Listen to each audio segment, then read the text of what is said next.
The police told me my 4-year-old grandson, Leo, was taken from the playground. My daughter, Carrie, gave a tearful statement about a blue van. I knew her tears were wrong. They were too sharp, too practiced, like the ones she used when she was 16 and lied about a wrecked car. The detective, a man with kind eyes and a tired voice, said they had all units looking. I thanked him. I waited until he left my porch. I needed to find the security footage from the community center across from the park. Carrie wouldn't think of that. She never planned for witnesses. It would cost me my remaining trust in her. Once I looked, there would be no going back to the comforting lie of a random abduction. Time was against me. Every hour decreased the chances of bringing Leo home safe. I drove to the center. The manager, a young woman named Chloe, recognized me from watercolor classes. I said I was helping the police with the timeline. She led me to a cluttered office and pulled up the camera facing the park gate. The timestamp showed 2:17 p.m. I watched Carrie push Leo on the swing. She was on her phone. A man in a navy jacket approached. He didn't grab Leo. He talked to Carrie. She nodded. Then she handed Leo his backpack, smoothed his hair, and walked away toward the parking lot. The man took Leo's hand and led him out of the frame, not toward a van, but toward a silver sedan. Chloe gasped. I didn't make a sound. My body was ice. The man turned briefly, his face clear to the camera.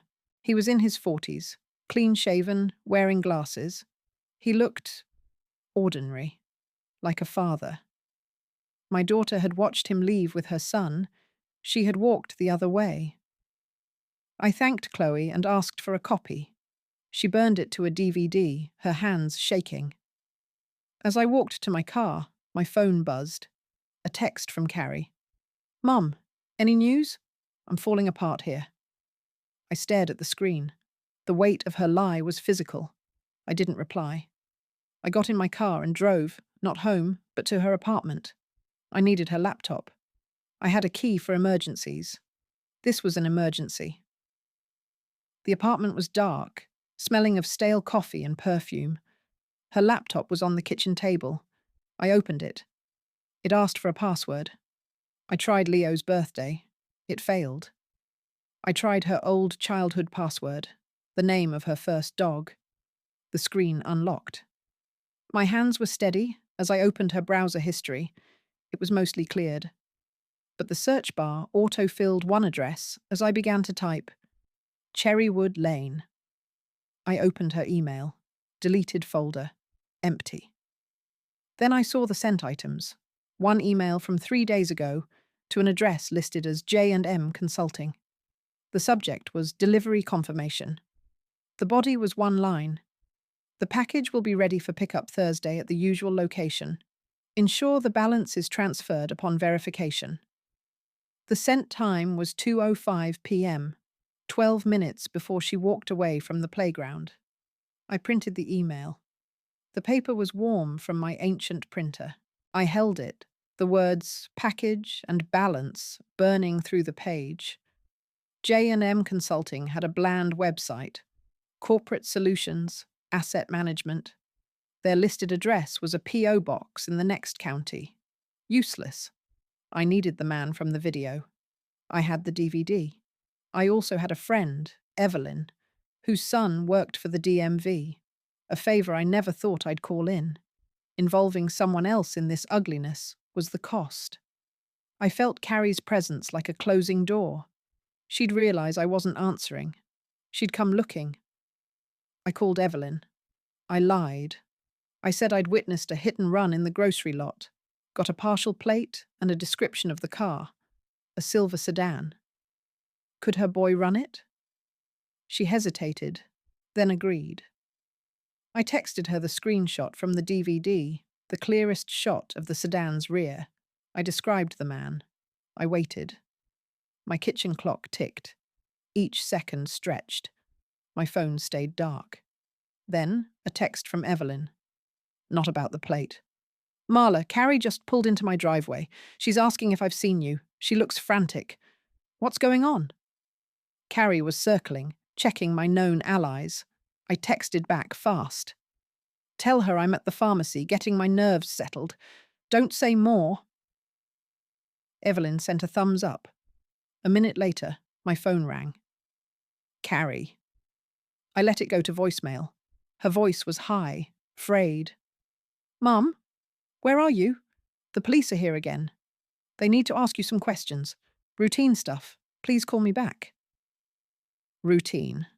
The word was a landmine. The police at her house meant she was shoring up her story, making herself the victim, making me a distracted grandmother who might misremember. I deleted the voicemail. My phone buzzed again. Evelyn.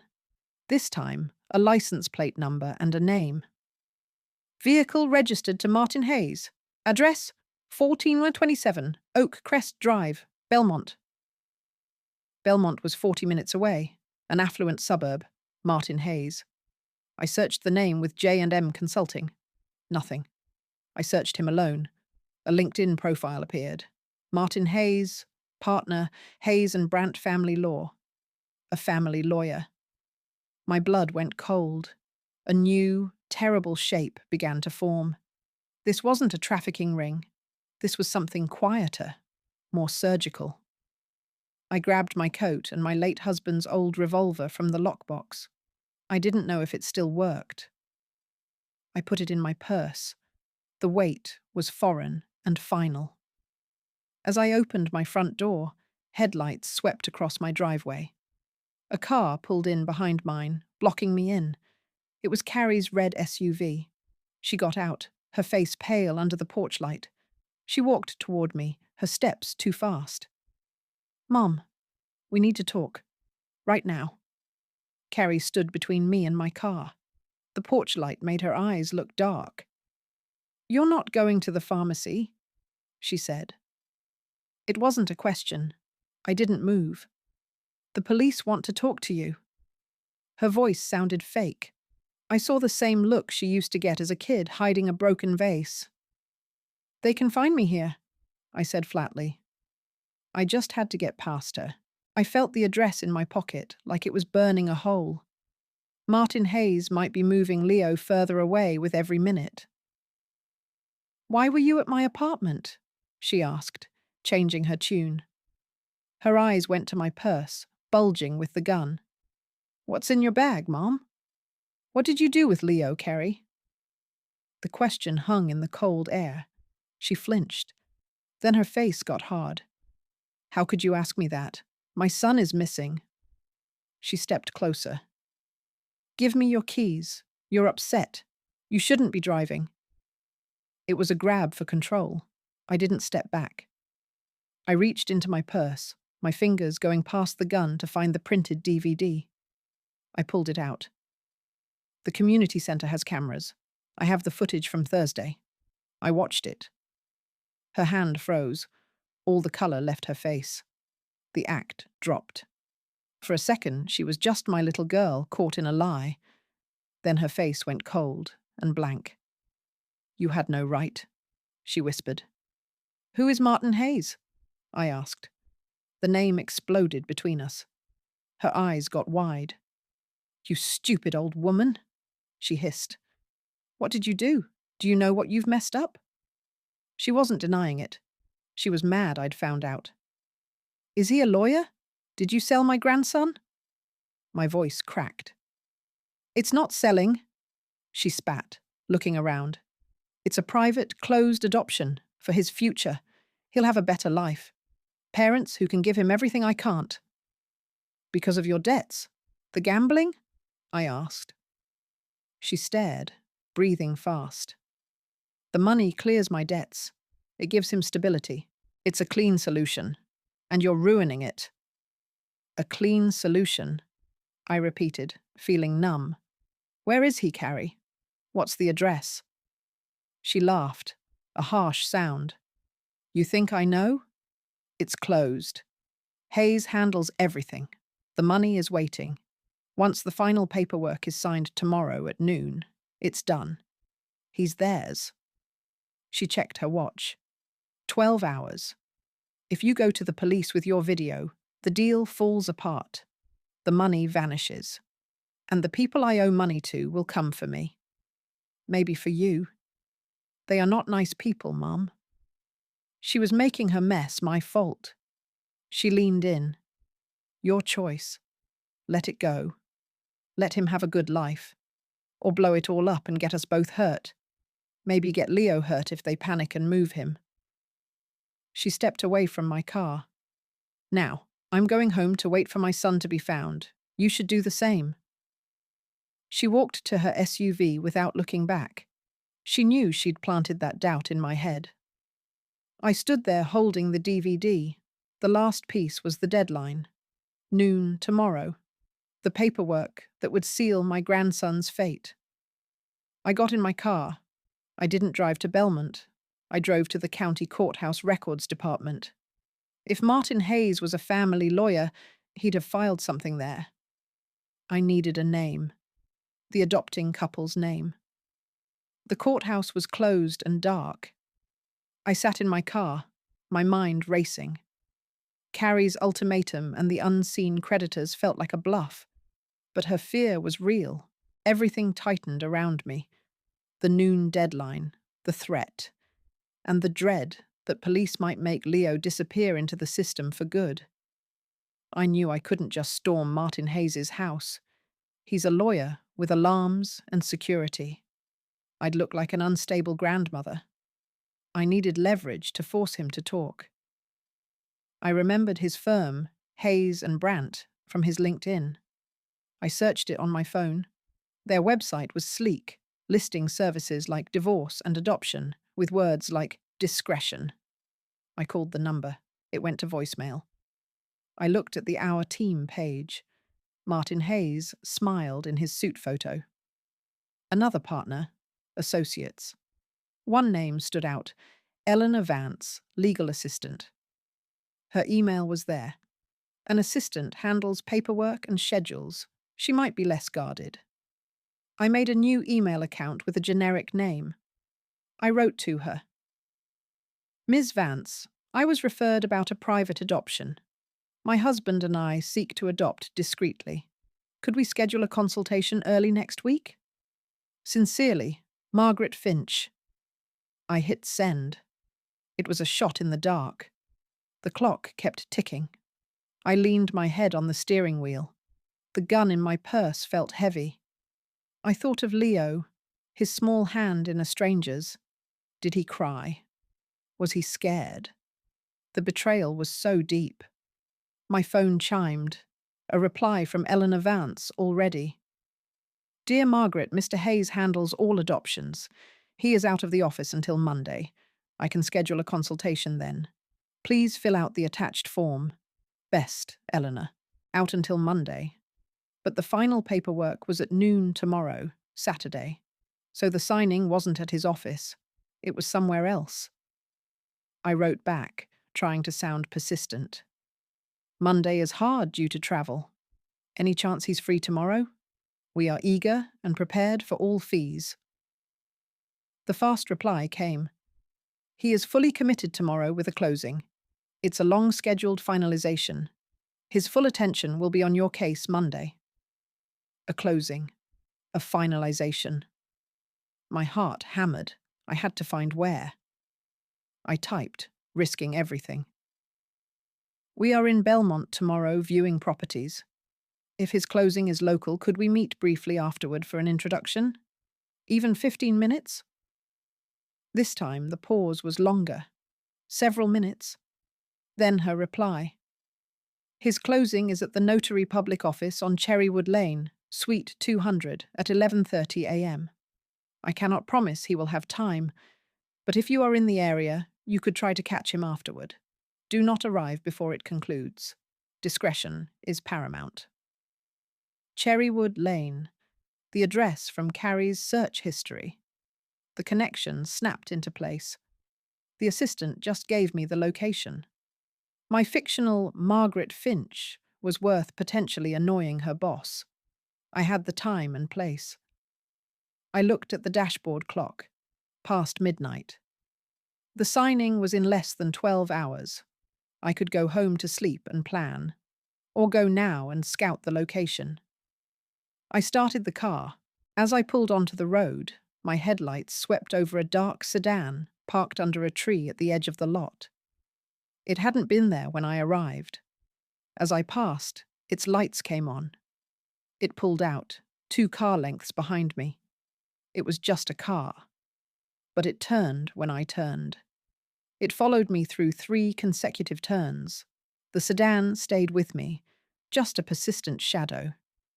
Carrie's warning about the not nice people who gave her the cash echoed in my head. Was this them? Or was it Martin Hayes? The threat now had headlights. I needed to lose them to get to Cherrywood Lane and scout the notary. I drove toward the highway, not home. The sedan followed onto the ramp. I set my cruise control in the middle lane. It stayed 2 cars back. I took the next exit into a commercial area and turned into a big, lit supermarket parking lot.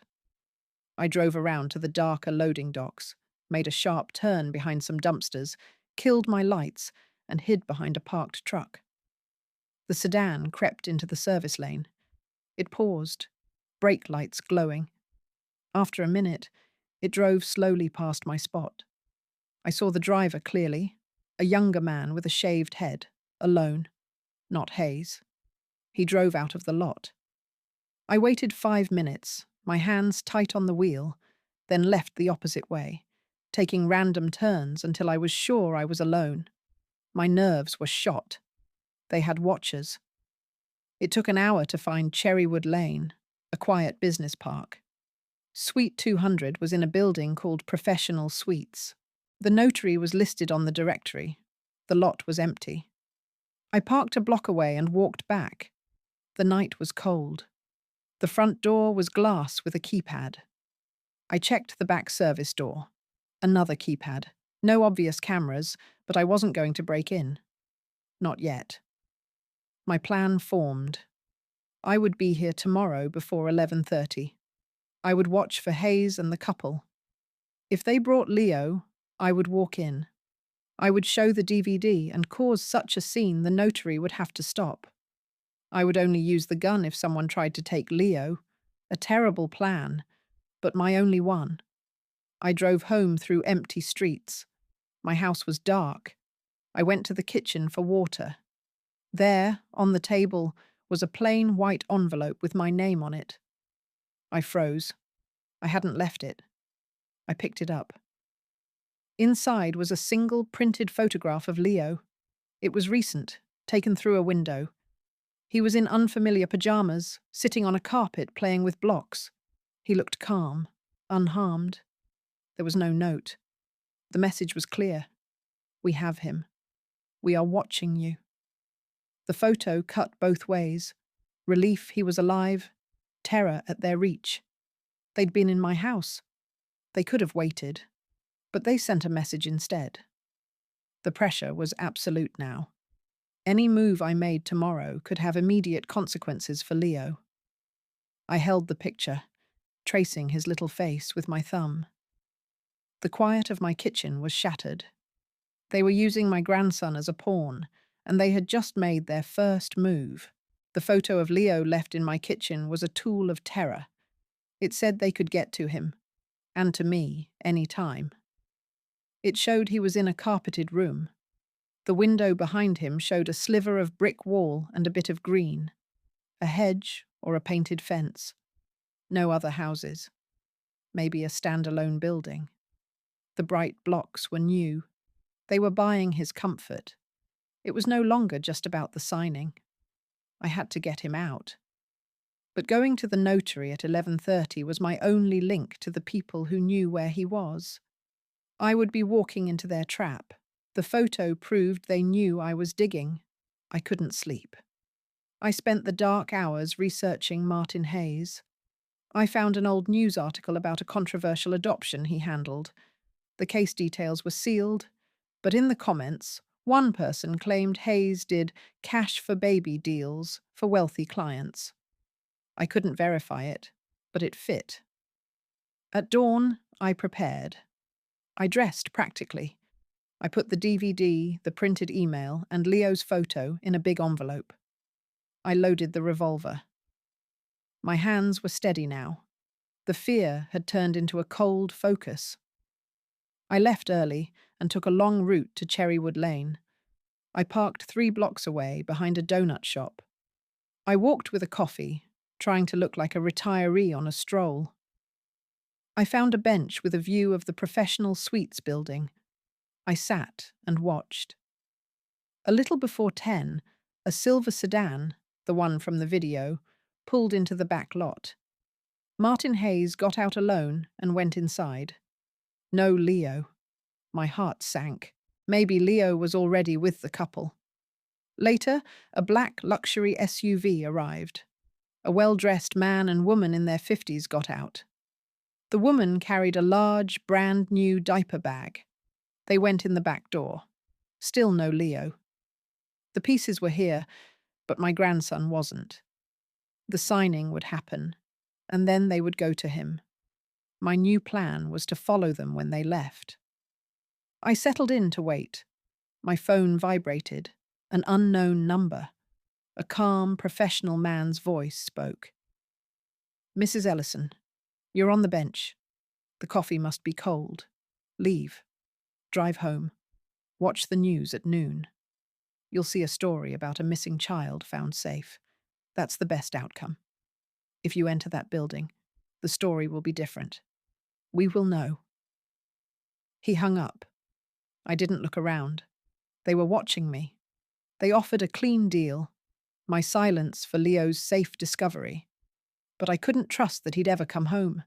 Staying meant defiance. Leaving meant surrender. I stood up. I tossed the coffee cup away and walked slowly to my car. I got in, started the engine, and drove off. In my rear view, I saw a man in a hoodie step from behind a van and light a cigarette. He was watching me go. I took 2 turns, then pulled into an alley and turned the engine off. I waited. I had 90 minutes until noon. I had to get back unseen. The alley smelled like rotten garbage. I counted to 100, then got out and left my car. I slipped through a narrow gap between buildings to the next street over. I circled the block to come at the professional suites from the back way.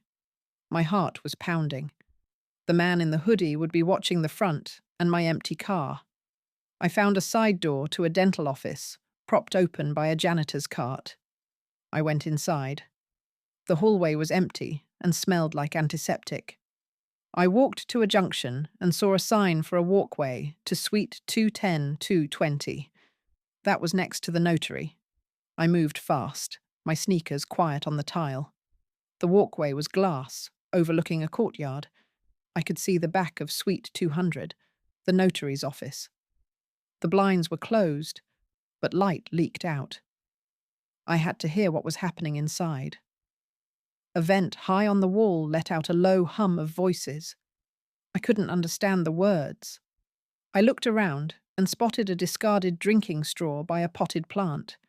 It was a silly idea, but I pressed one end to the glass near the vent and put my ear to the other. It worked a little better, an old trick my husband showed me.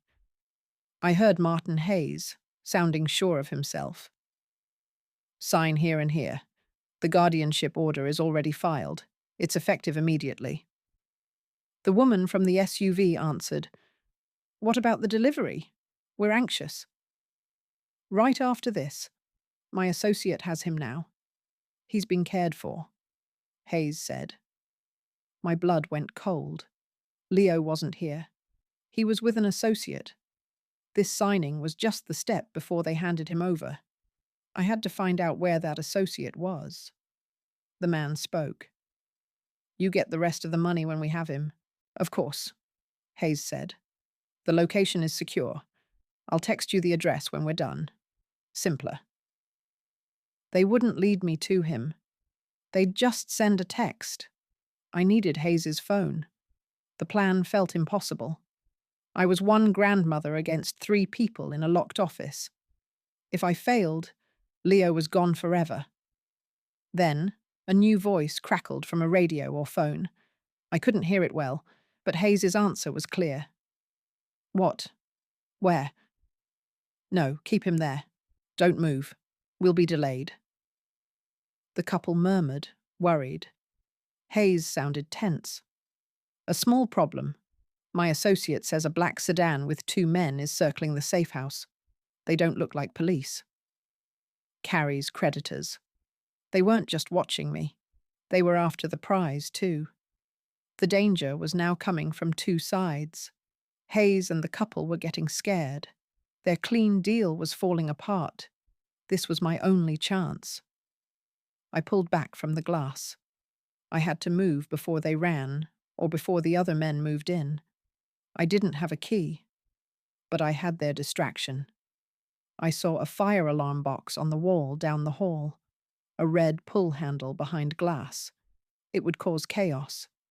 It might flush them out. It would also bring police and firefighters. That could stop everything, including the transfer. It was a big risk. I walked to the box. I took a deep breath. Then I heard the clear click of a door unlocking behind me.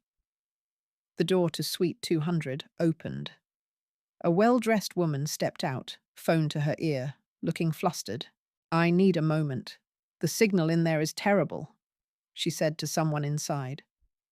She didn't see me half hidden by a potted plant. She walked a few paces down the glass corridor. "Yes, Robert, I know," she whispered urgently. "But the lawyer says people are watching our house. How could they know the address?" She listened, her face paling. "No, we can't back out. The paperwork is almost done. Have security ready when we bring him home." She was talking to her husband. They had a house with security. Someone else knew its location. Hayes's associate was there with Leo. The safe house was their home. It made terrible sense. They were taking him to his new life. She ended the call and turned. I stepped out from behind the plant. We faced each other. Her eyes went wide with recognition and fear. She'd probably seen my picture from Carrie. "You," she breathed. "Where is my grandson?" I asked, my voice low and steady. "He's not your grandson anymore," she said, clutching her phone. "He'll have a beautiful life. Your daughter chose this. She sold him to pay gangsters. You bought a child from criminals. That's a transaction." I took a step forward. "Tell me your address. Now." She backed up, shaking her head. "Or what? You'll call the police? We will too. We have a court order pending. We'll say you're harassing and unstable. Who will they believe?" Her confidence returned. I pulled out the photo from my envelope. I held it up. "These men are at your house right now. They are not police. They want the child or the cash. If they get in, what will they do to your son and the guard?" Her bravado shattered. She stared at the photo, at Leo's pajamas in her sunroom. "That's my sunroom," she whispered. "Give me the address. I can get there before they do. I can get him out." She hesitated. The door opened again. Martin Hayes stood there, his expression turning to ice. "Eleanor, get inside. Now." Eleanor looked from him to me. In her eyes I saw the crumbling of a fantasy. She mouthed 2 silent words. 7:02. Then she hurried past Hayes inside. Hayes stepped toward me, blocking the door. "This is trespassing and harassment. I am calling the police." "Call them," I said. "Tell them about the private adoption for a kidnapped child. Tell them about armed men at 702 Laurel Crest Drive." His face went slack. I guessed the street from her mouth shape and crest from the neighborhood. I was right. Hayes recovered fast. "You have no proof. You're delusional." "I have video and emails, and now a house number. Those men have guns. Your associate is alone with a child. How fast will police move?" I turned and walked quickly away. He shouted, but I didn't look back. I had the address. 702 Laurel Crest Drive. But so did the men in the black sedan. It was a race now. A race against the creditors, against Hayes, who would warn his associate, and against the final penstroke behind me. I ran for my car. I drove like a woman possessed. Laurel Crest Drive usually takes 20 minutes. I made it in 12. The revolver and the evidence envelope were on the passenger seat. My only thought was to beat the black sedan. Number 702 was a big two-story house at the end of a quiet cul-de-sac. It looked peaceful. A grey sedan was in the driveway. No black sedan. I parked a few houses away and watched.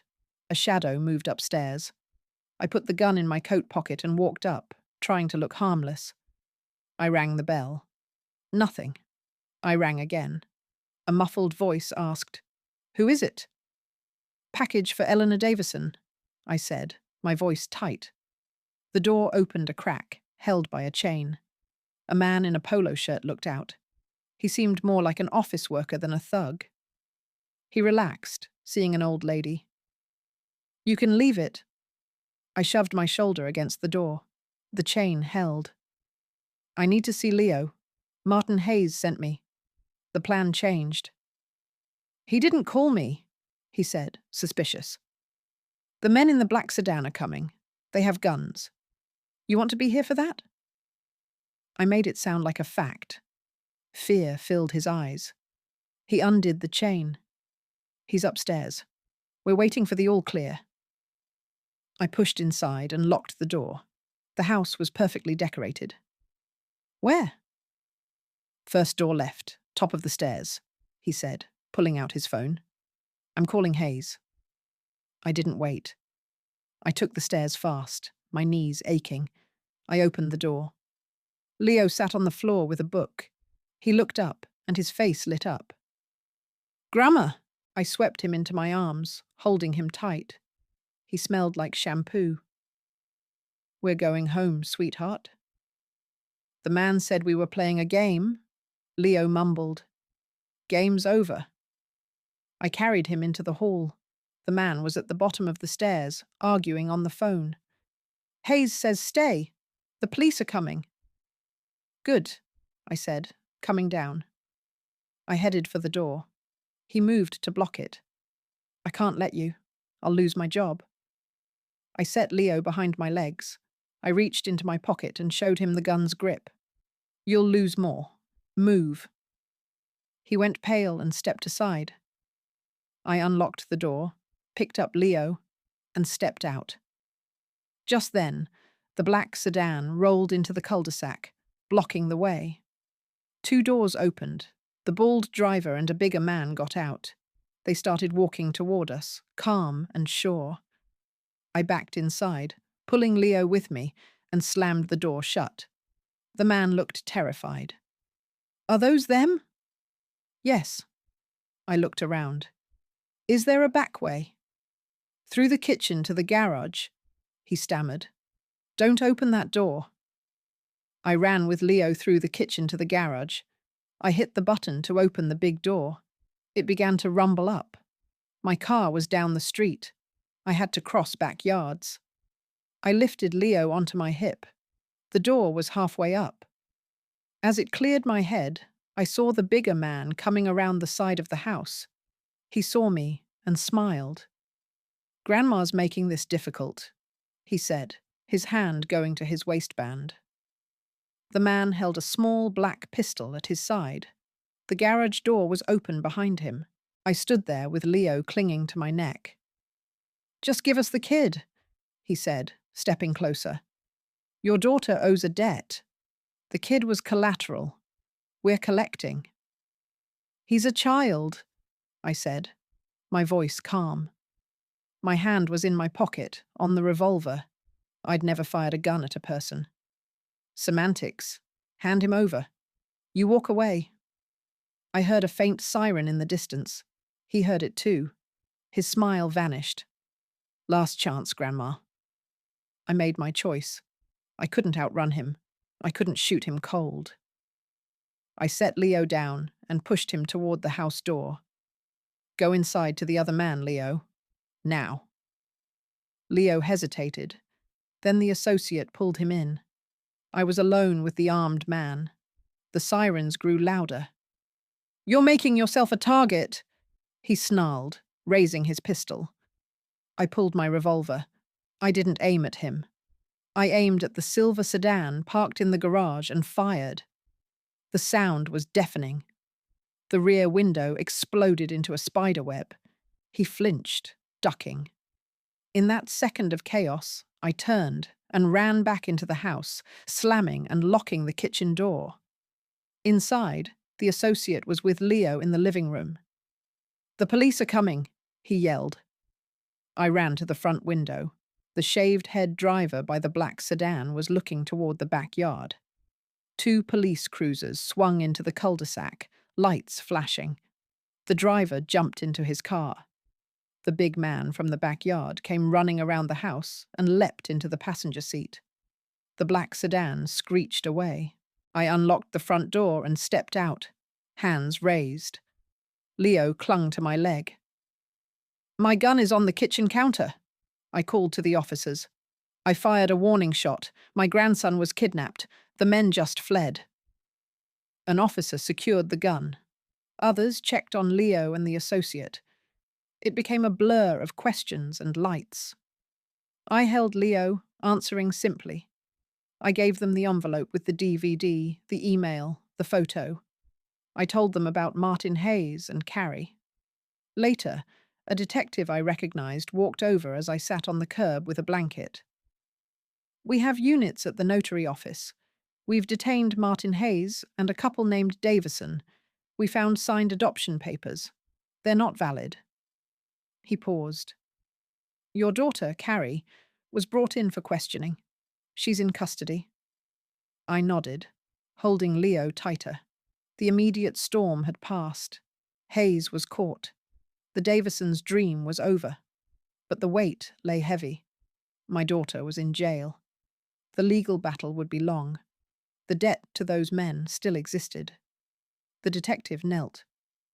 We need to take Leo to a doctor, then to child services for temporary placement.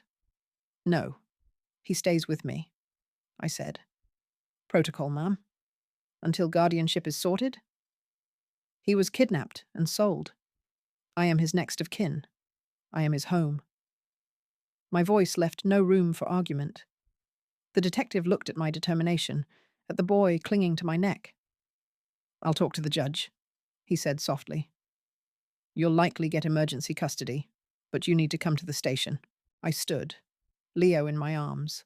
The adrenaline faded, leaving a deep exhaustion. But I had him. The race was won, but the war for our future was just beginning. I looked back at the perfect empty house at 702 Laurel Crest. It was just a house. It was never a home. My home was the small, warm weight in my arms. The police station was a blur of harsh fluorescent lights and muted, serious voices. I sat in a small, plain interview room, holding Leo on my lap. He had finally fallen asleep, worn out from everything we'd been through. A social worker named Gina had been assigned to our case. She was kind but very firm, explaining the process for emergency custody to me. Given these circumstances, the judge will likely grant it today, she said, but we still need to assess the home environment thoroughly. I knew exactly what I needed to do. Get Leo home with me, legally and safely. It would cost me my privacy and shred any last bit of normalcy I had left. But for him, I'd do anything. Detective Miller came in, looking weary and overworked. We've arrested Martin Hayes and the Davisons, he told me. They're facing charges of kidnapping and fraud. Your daughter Carrie is cooperating with us, but she's facing serious time herself. I just nodded, feeling nothing but a hollow ache inside. My own child had done this terrible thing. The weight of it all settled on my shoulders. Then Miller added, the men from the black sedan are still at large. We have bolos out, but they're professionals. They might consider Leo unfinished business. That was the real threat hanging over us. Those debt collectors were still out there. They wanted their money, and Leo was their leverage. I had to protect him. But now, with the law involved, every move I made was scrutinized. Gina said, "We'll need to install a security system at your house, and you'll have weekly check-ins with me."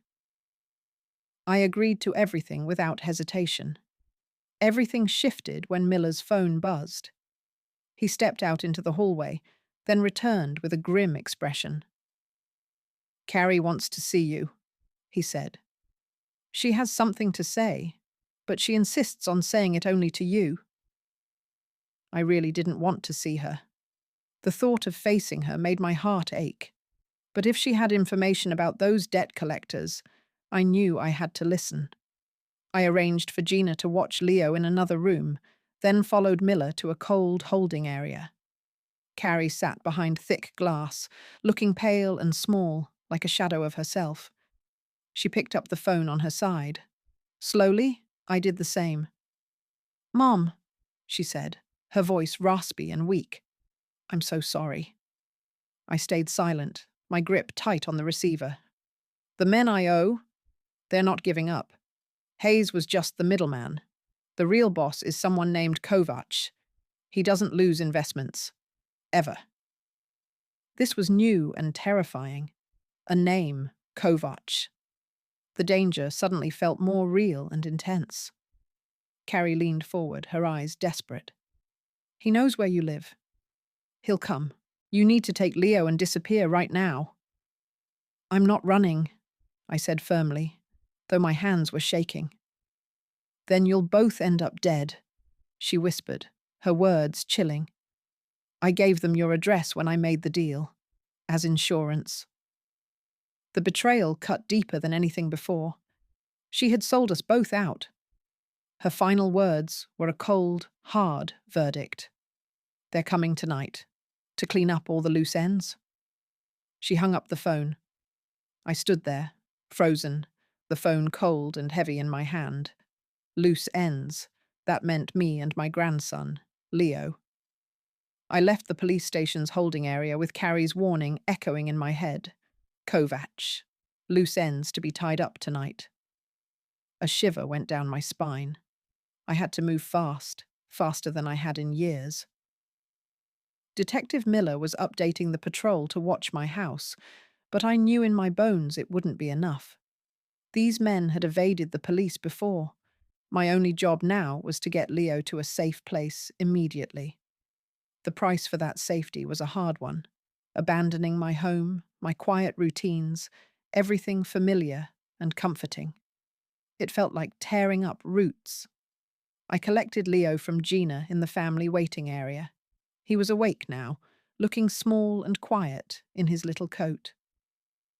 "We're going on a little trip, sweetheart," I said, forcing the brightest smile I could manage. "My friend Gina helped me with the mountain of paperwork for temporary emergency custody. It was granted, thank goodness, but with conditions. I had to provide a verifiably safe address. With my heart in my throat, I wrote down my sister Betty's place in the next state. It was the only real sanctuary I could think of. But a cold fear whispered that Kovac might know about her too. Time was my enemy, and the night was already falling fast. As I drove away from the station, my eyes kept flicking to the rearview mirror. No black sedan, but that meant nothing. I stopped at the first gas station I saw. My hands were shaking as I bought a cheap prepaid phone from behind the counter. I called Betty right there in the parking lot. "I need to come, but it might be dangerous," I said, my voice tight. Betty, ever pragmatic, didn't miss a beat. "I've got a shotgun and a guest room that's made up. You just come on." I was about to feel a flicker of relief when I noticed a familiar car parked at the gas station across the street. It was that grey sedan from the associate's house. The driver wasn't the young man I saw before. This was a new man, and he was just sitting there, watching me. I forced myself to move slowly. I pumped my gas, keeping my head down and making no eye contact. My mind was racing. I got back in the car with Leo, who was looking at me with wide, questioning eyes. "We're playing a special hiding game, okay?" I told him, trying to sound light. He just nodded, silently clutching his toy car. I drove onto the highway, then took a sudden, sharp exit into a maze of residential streets. The grey sedan followed. They were definitely tracking me. I had to lose them for good before I could even think of heading toward Betty's. This terrible chase was risking everything, especially Leo's comfort and safety. I racked my brain and remembered an old, complicated route through a series of deserted industrial parks from years ago. I wove through the streets, making abrupt turns down narrow lanes. The grey sedan stuck with me, mirroring every move. They were professionals. I needed to break their pattern completely. Up ahead, I saw the familiar sign for a small police substation. On a desperate impulse, I swung my car into its nearly empty parking lot and pulled right up near the entrance, under a bright light. The grey sedan didn't stop. It just drove slowly past and disappeared. I sat there, my heart pounding against my ribs, and waited for 10 long minutes. There was no sign of them. But they knew I was here now, and I had shown them a card I couldn't play again. As I carefully pulled back onto the road, my new prepaid phone rang with a sharp, shrill sound. A number I didn't know. I answered, a cold dread filling my stomach. A calm, cold male voice said, "Mrs. Ellison, the substation was a clever trick, but we already have your sister's address. We'll see you soon." The call ended. They were always, it seemed, one step ahead. The voice on the phone was cold and left no room for doubt. Kovac's men knew about Betty. Going to her would lead them straight to her door. My whole plan fell apart. I had to find a secure place for Leo and me to hide, to become invisible until the police caught these people. It meant cutting off everyone we knew. I drove to a mid-range hotel on the outskirts of the city. My hands were shaky on the wheel. I paid in cash, using a fake name I remembered from a mystery novel I read years ago. The young clerk didn't even look up. The room was generic and plain, with 2 double beds and a smell of cleaning spray. Leo sat on the edge of one bed, holding his backpack. He looked so small. "When are we going home, Grandma?" he asked, his voice quiet. "Soon, baby.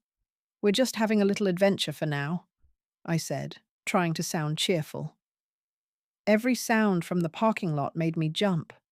I couldn't just wait. I needed to find a way to turn this around. I used the prepaid phone to call Detective Miller. "They threatened my sister," I told him. "They know I have the boy. What is actually being done?" Miller sounded tired. "We're tracking the grey sedan's plates, but they're stolen. Kovac is a ghost. We have no record of him. But we have a wiretap on Kerry's line. She's scheduled to speak with him tonight." That was a small piece of good news. If they could catch Kovac on that call, this nightmare might end. But I couldn't just rely on that hope. Sitting still felt too dangerous. I made a hard choice. I would use myself as bait. If they wanted me, I'd let them follow me, drawing them away from Leo. I called Gina, the social worker, and arranged for her to take Leo to a police safe house for just one night. It broke my heart to do it. Sending him away was the hardest thing. Gina agreed to come, with a police escort for protection. When she arrived to pick him up, Leo cried and held onto my leg. I hugged him tight and promised it was just for sleepovers, that I'd see him very soon. My own eyes were stinging as her car drove away. "Right then?" Miller called back. His voice was urgent. "Carrie's call with Kovac is happening right now. We're listening. He mentioned a meet. A warehouse down by the docks at midnight. He wants confirmation the product is neutralized. That's you, Ma'am? I checked the clock. I had until midnight. Less than 4 hours. I could go to the warehouse and confront this with police backup, or I could stay hidden. But if I didn't show, he might get angry and escalate things, maybe go looking for Leo again. I made my decision. I would go, but on my terms. I still had my late husband's old revolver in my bag, now cleaned and loaded. It felt heavy and wrong. I drove to the industrial docks alone. The warehouse was a huge, decaying structure right by the dark water. Miller said police were in position, but I couldn't see anyone or any cars. The place felt deserted and creepy. My heart was pounding in my ears as I walked toward the main entrance. Then a figure stepped out from the deep shadows beside the door. It wasn't Kovacs. It was the man with the shaved head from the black sedan. He gave me a nasty smile. "Grandma's all alone out here," he said. "Where's the kid?" He raised a pistol, pointing it right at me. Behind him, I saw more movement, other men coming out of the darkness. I looked around desperately, but the police were nowhere in sight. The shaved-head man pointed his pistol right at my chest. His voice was flat and mean. "The kid, Grandma. Kovacs wants him or the money. Since the money's gone, he'll just take the kid." I kept my hands where he could see them, feeling the hard shape of my own revolver tucked into the back of my waistband, hidden by my sweater. "Leo is safe with the police," I lied, trying to sound sure. "You're too late." He let out a dry chuckle that made my skin crawl. "We have ears everywhere. The social worker's car was diverted. We have the boy." My blood turned to ice. Had Gina been part of this? The thought was too much to bear. I couldn't just stand there. I quickly judged the distance between us, about 10 feet. If I went for my gun, he'd shoot me for sure. But he looked relaxed, maybe overconfident. "Prove it," I demanded, my voice stronger than I felt. "Take me to him." Then another voice cut through the damp air of the loading dock. "Enough chat." A man in a beautifully tailored overcoat stepped out from a warehouse doorway. This was Kovacs. He looked to be in his 50s, with silver hair and eyes that held no warmth at all. "Mrs. Ellison, your daughter's debt is substantial. The adoption fee was to cover it. Since that plan failed, you will pay, or the child disappears forever." I looked around desperately. No police. Had they been delayed or even called off? I was truly on my own. All that mattered now was getting Leo back and ending this nightmare, even if it cost me everything. "I don't have that kind of money," I said. "Then you will help us retrieve it from your daughter's assets," Kovacs stated smoothly. "She took out a life insurance policy. You are the beneficiary." I was stunned. Carrie had taken out a policy on herself. Why hadn't I known? "You sign it over to us, and we let the boy go." He gave a slight nod, and the shaved-head man lowered his pistol just a little. I saw my slim chance. I pretended to think it over, letting my shoulders slump. "I need to see Leo first. I need to know he's okay." Kovacs offered a thin, cold smile. "He's close." He gestured with a gloved hand toward the dark warehouse entrance. From inside, I heard a small, frightened cry. It was Leo. They really had him. A pure, hot rage boiled up inside me. I had to get him out. I slowly moved my right hand toward my back, as if I were just scratching an itch. Kovacs' eyes narrowed.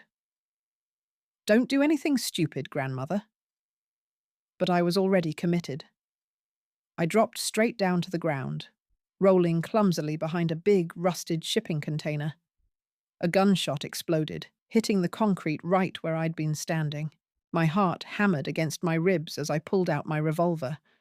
I popped up and fired 2 shots blindly toward their general direction. The noise in the confined space was deafening.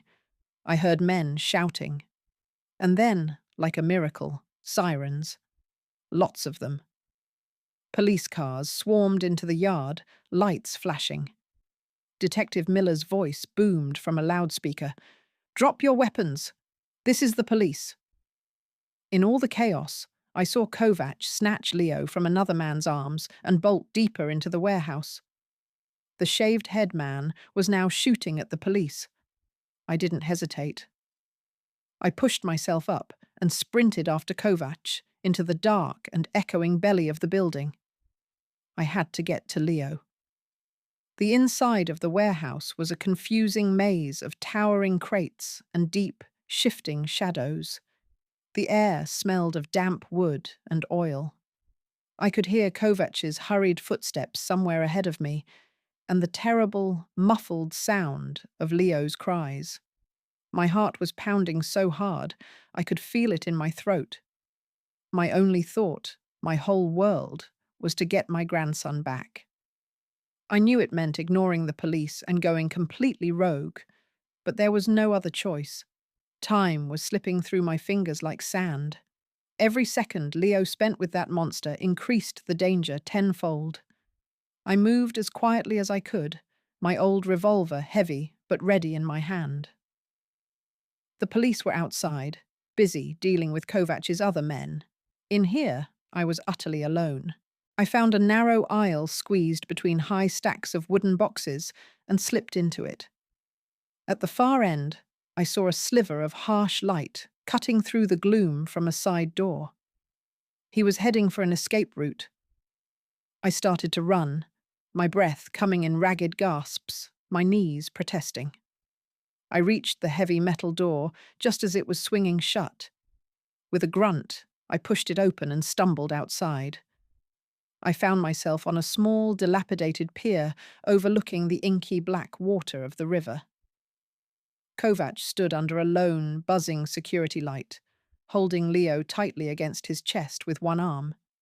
His other hand held a gun, pressed directly against my grandson's temple. "Stop right there, Grandma," he snarled. Leo's face was pale with terror, but he was being so brave and silent. My own gun came up, my aim steady on Kovac. "Let him go. It's over," I said, my voice stronger than I felt. "The police have your men. You have nowhere left to run." He gave a nasty laugh. "I have a boat, and I have insurance," he said, jerking his head toward the water. A sleek speedboat was tied up, bobbing on the dark waves. Then, everything changed in an instant. Leo suddenly twisted his head and sank his teeth into Kovac's arm. Kovac shouted in pain and surprise, his grip loosening just enough. Leo dropped to the weathered planks of the pier and scrambled frantically toward me. Enraged, Kovac raised his gun, but I was already firing. The crack of my revolver was deafening. My shot hit him in the shoulder. He cried out, stumbling backwards, and his gun flew from his hand, splashing into the water. I rushed forward, grabbed Leo, and pulled him safely behind me. Kovac just stood there, clutching his bleeding wound and glaring pure hatred. "You'll pay for this," he spat through clenched teeth. That's when Detective Miller and several officers finally burst onto the pier from the warehouse door. "Freeze! Police!" Kovac, knowing he was beaten, slowly raised his hands. They quickly cuffed him and led him away, past me. As they did, he turned his head and locked eyes with me. "This isn't finished," he hissed. "My people will come for you." I ignored him. I knelt right there on the rough wood and gathered Leo into my arms, holding him close, checking him over for any injuries. He was shaking like a leaf, but he was unharmed. "It's okay, sweetheart. It's over now. You're safe," I whispered into his hair. In that moment, with my grandson safe and sound in my arms, I knew I had won this battle. The war with Kovacs and his mysterious people might still linger somewhere in the future, but for now, we were free. The police took Leo and me to the hospital. They checked him for injuries while I gave my statement to a solemn female officer. My hands wouldn't stop shaking. The adrenaline was gone, leaving a hollow, brittle feeling. Detective Miller found me in the hallway outside the exam room. Kovac isn't talking. He's invoked his right to a lawyer, a very expensive one, already here from the city. He looked exhausted. His operation is bigger than we thought. The DA is talking racketeering charges. Now, I simply needed to get Leo home and make it permanently safe. I would lose the last shred of my old, quiet life. I would have to live looking over my shoulder, knowing an organization was out there, wounded but not dead. Miller confirmed it. He has associates. While he's in custody, they might try to send a message. We'll have a car outside your house for a while. I didn't trust it. A patrol car was a target, not a shield. I needed to disappear, but legally this time, with permanent custody. That meant facing Carrie in family court. The thought made me sick. Gina, the social worker, arrived with paperwork for a more stable temporary placement. The judge is fast-tracking the permanency hearing due to the circumstances. It's in 72 hours. 72 hours. I had to build an ironclad case that I was Leo's only viable guardian. Carrie's criminal charges would help, but the court would also scrutinize me. An elderly woman who'd recently fired a gun. I called a lawyer, a woman named Arlene Moss, who specialized in custody cases.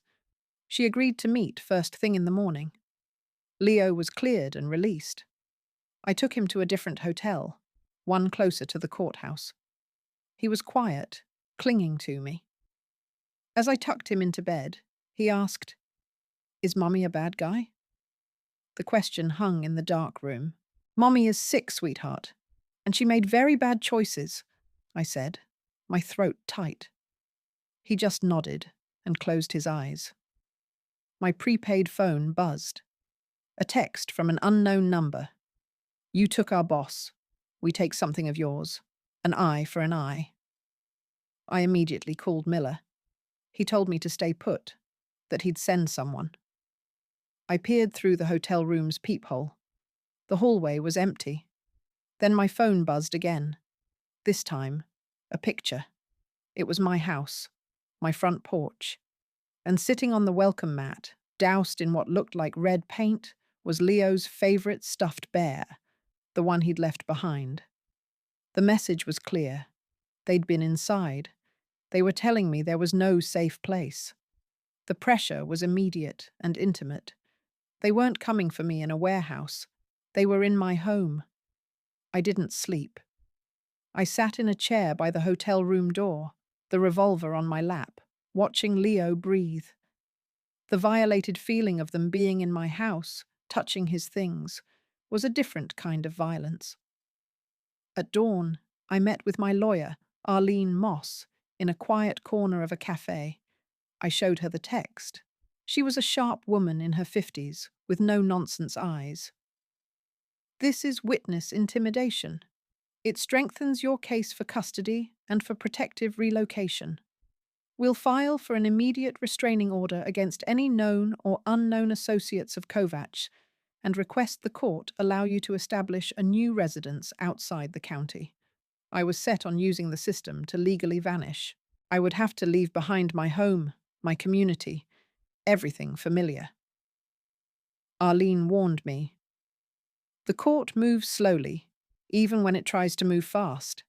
You'll need a safe address to give the judge. Somewhere they cannot trace." I thought of my sister Betty, but that was compromised. I had a cousin in Oregon I hadn't seen in a decade. It was a risk, but a distant one. I called her. She'd heard fragments of the news and immediately said, "Come, we have room." It was a lifeline. Detective Miller called. "We swept your house. No one was there. The bear, it's just paint, a scare tactic. We lifted a few partial prints, but they're likely clean. He paused. We also reviewed Carrie's jail calls. She received a call last night from a blocked number. She was told to recant her statement against Kovac, or you'd be hurt. She refused. I was stunned. In her own twisted way, Carrie was trying to protect us. It didn't forgive a thing, but it changed the calculus. If she held firm, Kovac's case was stronger. It also made her a target. The pressure was now on my daughter in her jail cell. The turn was her unexpected spine. Arlene and I went to the courthouse to file the emergency motions. The hallways were bustling. As we waited for the clerk, I saw a man in a suit leaning against a wall, reading a newspaper. He wasn't looking at me, but I recognized the cut of his jacket. It was the same as the lawyer who'd arrived for Kovac. He was here to watch, to report back. The system was porous. They had eyes everywhere. My hearing was set for the next morning. As I left the courthouse, my phone buzzed with a new alert, a local news notification. The headline made my stomach drop. Prominent family lawyer Martin Hayes found dead in holding cell. Apparent suicide. Hayes was silenced. Kovac's organization was cleaning house from the inside. The message was for anyone thinking of talking. I looked at Arlene. Her face was grim. "They're removing liabilities," she whispered. The hard end was this. If they could kill a man in police custody, my temporary police protection was an illusion. The walls were closing in, and the only way out was through a judge's order tomorrow. One night stood between us and a chance to truly disappear. The custody hearing was a quiet, procedural affair in a nearly empty courtroom. Carrie, via video from jail, voluntarily terminated her parental rights. She looked hollow, and she never met my eyes on the monitor. The judge, a stern woman with a reputation for thoroughness, reviewed the police reports, the evidence of intimidation, and the risk assessment. She granted me permanent legal guardianship of Leo. She also approved the petition for protective relocation, sealing our new identity and address. It was over in 20 minutes. The legal victory felt paper-thin. Kovac was awaiting trial, his network injured but not destroyed. The men who left the bear were still out there. But they had lost their leverage. Leo was legally mine, and we were about to become ghosts. Detective Miller drove us to the airport himself, an unmarked car following. "The DA is flipping one of Kovac's men," he told me. "It's unraveling. It might take months, but it's happening. You did that?" I just nodded. At the curb, he handed me a manila envelope.